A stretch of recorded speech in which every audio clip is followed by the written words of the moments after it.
halkan waxaan rabaa inaan kaga hadlo kelmadda khaniis macnaheedu maxay tahay. kelmadda khaniis macnaheedu waxay tahay waa nimanka jecel, amba dumarka jecel, amba waa niman dumarka iyo raggaba jecel, amba waa dumar ragga iyo dumarkaba jecel. halkaas markaa taas weeyaan. ta kale labaad, aniga agteeda amba anaga agteeda khaniis wax xunka ma aha, wax nature ay ka tahay. badanaa dadku waxay dareemaan inay khaniisi markii 7 jir 8 jir yihiin. de waa dareen qofka uu kusoo dhasho amba uu kusoo barbaaro. khaniis wax layska dhigi kara ma wax lagu dhasho weeyaan. taasuna waa ta kale labaad.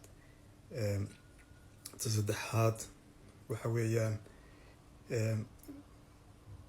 waad arkaysaa sida bulshadeenu xun aflagaadada iyo cayda iyo bahdilida iyo hoos u dhigida ubadka yare lagu hayo. khaas ahaan ubadka yaryar ee Soomaaliya joogaan buu wadamadeena ku nool hadda ee la sheegaya, la faraxumeynaya, sida xun loo gelayo.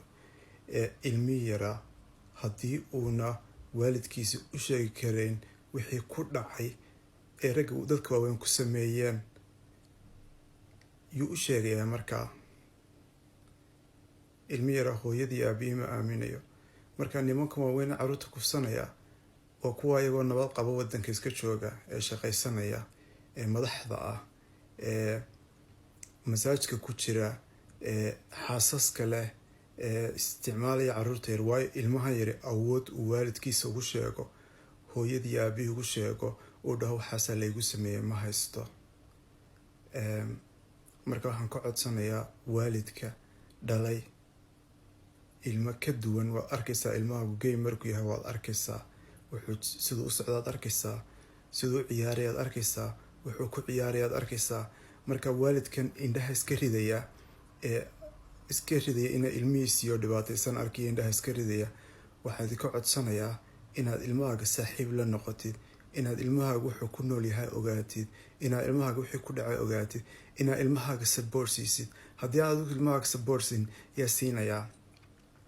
dadkan waxaa sheegaya ayaa meesha internetka soo fadhiya. subxaanallah, ilaahay laga cabsado dheh. ilaahay kaama liito, ilaahay wuu ku arkaa waxaad samaynaysid. adigu jannadaad ku galaysaa miyaa inaad caydid, dadkaad aflagaadaysid, aad dhibaato u geysid? taas bad muslim fiican ku noqonaysaa. ilaahay kaama liito, ilaahay wuu ku arkaa adigaba.